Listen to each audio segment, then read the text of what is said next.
Hi అండి, welcome to my channel Bhavya's kitchen. ఈరోజు మన కిచెన్లో సింపుల్గా చేసుకుని చాలా టేస్టీగా ఉండే చికెన్ ఫ్రై చూపించబోతున్నాను. చికెన్ ఫ్రై టేస్ట్ ఎంత బాగుంటుంది అంటే ఒక్క పూటలోనే మొత్తం చికెన్ అంతా ఖాళీ అవ్వాల్సింది, అంత బాగుంటుంది ఈ చికెన్ ఫ్రై. నాకైతే చాలా బాగా నచ్చింది, మీరు కూడా ట్రై చేసి చూడండి. మరి ఇంకెందుకు ఆలస్యం, లేట్ చేయకుండా ఈ చికెన్ ఫ్రై ఎలా చేసుకోవాలో ఇప్పుడు ఈ వీడియోలో చూసేద్దాం రండి. చికెన్ ఫ్రై చేయడం కోసం నేనైతే 1 కిలో చికెన్ తీసుకుని కొద్దిగా ఉప్పు వేసుకుని శుభ్రంగా కడుక్కుని తీసుకున్నాను. చికెన్ ఫ్రై చేసేటప్పుడు చికెన్ ముక్కలు మరీ పెద్దవిగా కాదు, చిన్నవిగా కాకుండా మీడియం సైజ్ ఉండే విధంగా ముక్కలను తీసుకోవాలి. ఇలా తీసుకున్నాక ఇందులోకి ఒక నిమ్మకాయ రసాన్ని పిండుకోవాలి. నేనైతే నిమ్మకాయ వేసుకున్నావా వీడియో క్లిప్ మిస్ అయింది, అందుకోసం చూపించట్లేదు. నిమ్మరసం వేసుకున్నాక ఇందులోకి 1 table spoon salt, 1 table spoon అల్లం వెల్లుల్లి పేస్ట్, పావు టీ స్పూన్ పసుపు, తినే కారాన్ని బట్టి 2 టేబుల్ స్పూన్ కారం అయితే వేసుకున్నాను. ఇంకా ఇందులోనే మిరియాల పొడి వేసుకుంటాం కాబట్టి కారం చూసుకుని వేసుకోవాలి. అలా కారం వేసుకున్నాక ఒక పావు కప్పు పెరుగును వేసుకోవాలి. పెరుగు వేసుకున్న తర్వాత మొత్తం అంతా బాగా కలిసేటట్టు చికెన్ని బాగా కలుపుకోవాలి. ఇలా కలుపుకున్న చికెన్ని ఒక అరగంట సేపు పక్కన పెట్టుకోవాలి. మీకు చికెన్ ఫ్రై చేసుకోవడానికి టైం ఎక్కువ ఉన్నట్లయితే కనుక 1 or 2 అవర్స్ పాటు చికెన్ని మ్యారినేట్ చేసి పక్కన పెట్టుకోవచ్చు. అలాగే ఈ చికెన్ ఫ్రైలోకి ఒక 3 మీడియం సైజ్ ఉల్లిపాయలను తీసుకుని సన్నగా ముక్కలుగా కట్ చేసుకుని ఉంచుకోవాలి.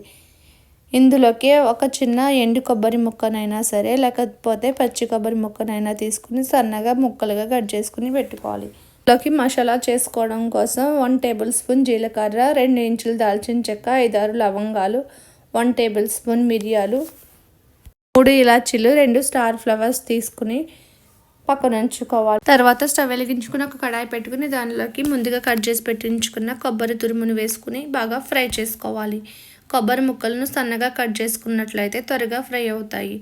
ఇలా ఫ్రై అయ్యాక ముందుగా తీసి పెట్టుకున్న మసాలాలను కూడా వేసుకుని ఒక అర నిమిషం పాటు బాగా ఫ్రై చేసుకుని స్టవ్ ఆఫ్ చేసుకుని ఒక ప్లేట్లోకి తీసుకుని చల్లార్చుకోవాలి. ఇప్పుడు అదే కడాయిలోకి 4 టేబుల్ స్పూన్స్ ఆయిల్ వేసుకుని ఆయిల్ హీట్ అయ్యాక ముందుగా కట్ చేసి పెట్టి ఉంచుకున్న ఉల్లిపాయ ముక్కల్లోంచి కొద్దిగా పక్కకు ఉంచుకుని మిగిలినవన్నీ వేసుకుని ఫ్రై చేసుకోవాలి. స్టవ్ని హై ఫ్లేమ్లోనే పెట్టుకుని గోల్డెన్ బ్రౌన్ కలర్ వచ్చేంత వరకు ఫ్రైడ్ ఆనియన్స్గా ఫ్రై చేసుకోవాలి. ఇలా 2-3 నిమిషాలు ఫ్రై చేసినట్లయితే ఆనియన్స్ అనేవి బాగా ఫ్రై అవుతాయి. మనం బిర్యానీలోకి ఫ్రై చేసుకుంటాం కదా, ఆ కలర్ వచ్చేంత వరకు ఫ్రై చేసుకుని బ్రౌన్ ఆనియన్స్ అన్నిటిని ఒక ప్లేట్లోకి తీసుకుని చల్లార్చుకోవాలి.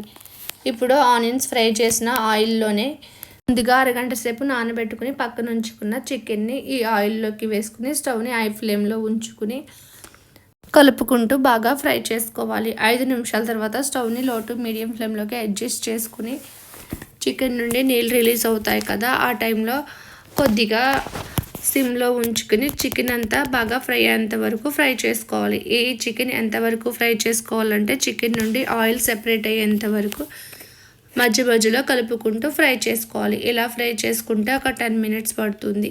ఫ్రై చేస్తూ ఉంటే చికెన్లోని ఆయిల్ పైకి వస్తుంది, అలాగే చికెన్ ముక్క అనేది సాఫ్ట్గా కుక్ అవుతుంది.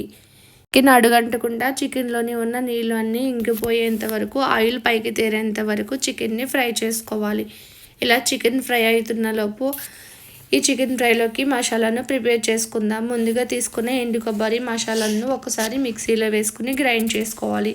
అలా గ్రైండ్ చేసుకున్న తర్వాత దానిలోకి ఫ్రైడ్ ఆనియన్స్ కూడా వేసుకుని మెత్తగా పేస్ట్ చేసుకోవాలి. అవసరం అంటే కొద్దిగా వాటర్ వేసుకుని నేను చూపించే విధంగా పేస్ట్ చేసుకుని ఒక బౌల్లోకి తీసుకుని పక్కన పెట్టుకోవాలి.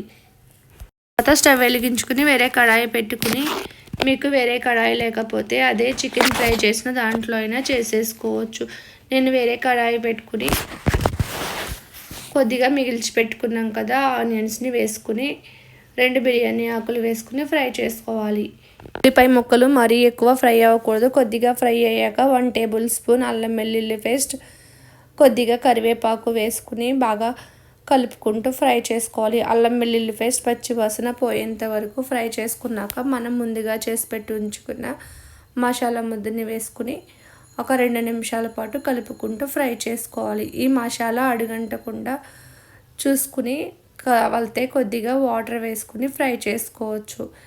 మసాలా ఫ్రై అయ్యాక ఇందులోకి మనం ముందుగా ఫ్రై చేసి పెట్టించుకున్న చికెన్ను వేసుకోవాలి. చికెన్ అంతా వేసాక కొద్దిగా కొత్తిమీర ఆకును పుదీనాను వేసుకుని చికెన్ అంతా కలిసేటట్టు కలుపుకుంటూ ఫ్రై చేసుకోవాలి. ఇప్పుడు స్టవ్ని సిమ్లో ఉంచుకుని 5 నిమిషాల పాటు చికెన్ను మధ్య మధ్యలో కలుపుకుంటూ ఫ్రై చేయాలి. ఇంకా చికెన్లో ఏమైనా గ్రేవీ కానీ వాటర్ కానీ ఉంటే ఇలా ఫ్రై చేసుకున్నప్పుడు ఆ వాటర్ అనేది మొత్తం ఇంకిపోతుంది. ఇలా ఫ్రై చేసుకున్నాక ఒక్కసారి టేస్ట్ చూసుకుని టైంలోనే సాల్ట్ సరిపోకపోతే సాల్ట్ వేసుకోవాలి. అలాగే మీరు ఎక్కువ కారం తింటున్నట్లయితే కారం సరిపోకపోయినా కారం కూడా వేసుకోవచ్చు. ఇలా వేసుకున్న తర్వాత మొత్తం అంతా కలిసేటట్టు కలుపుకుని చివరిగా ఇందులోకి 1 టేబుల్ స్పూన్ ధనియాల పొడి, 1 టీ స్పూన్ గరం మసాలా పొడి వేసుకున్న తర్వాత చికెన్ అంతా కలిసేటట్టు కలుపుకుని చికెన్ నుండి ఆయిల్ సెపరేట్ అయ్యేంత వరకు ఫ్రై చేసుకోవాలి. ఇలా ఫ్రై చేసుకుని స్టవ్ ఆఫ్ చేసుకుని సర్వ్ చేసుకోవడమే. అంతే, ఎంతో టేస్టీగా సింపుల్గా చేసుకునే చికెన్ ఫ్రై రెడీ. ఇలా ఒకసారి మీరు చికెన్ ఫ్రై ట్రై చేయండి. తప్పకుండా మీకు ఈ టేస్ట్ అనేది చాలా చాలా బాగా నచ్చుతుంది. చికెన్ ఫ్రై ఒకసారి ఇలా చేసినట్లయితే మళ్ళీ మళ్ళీ చికెన్ ఫ్రైని ఈ విధంగానే చేయాలని అనుకుంటారు. ఈ చికెన్ ఫ్రై బిర్యానీలోకి, చపాతీలోకి, రైస్లోకి, రోటీలోకి దేంట్లోకైనా సూపర్ కాంబినేషన్. తప్పకుండా ట్రై చేయండి, మీరు కూడా బాగా ఎంజాయ్ చేస్తారు. ఈ వీడియో కనుక మీకు నచ్చినట్లయితే లైక్ చేయండి, షేర్ చేయండి. ఫస్ట్ టైం నా వీడియోలను చూస్తున్నట్లయితే ప్లీజ్ సబ్స్క్రైబ్ చేసుకోండి. అలాగే ఈ రెసిపీ మీరు కూడా ట్రై చేసి మీకు ఎలా వచ్చిందో నాకు కామెంట్ చేయడం మర్చిపోకండి. Thanks for watching.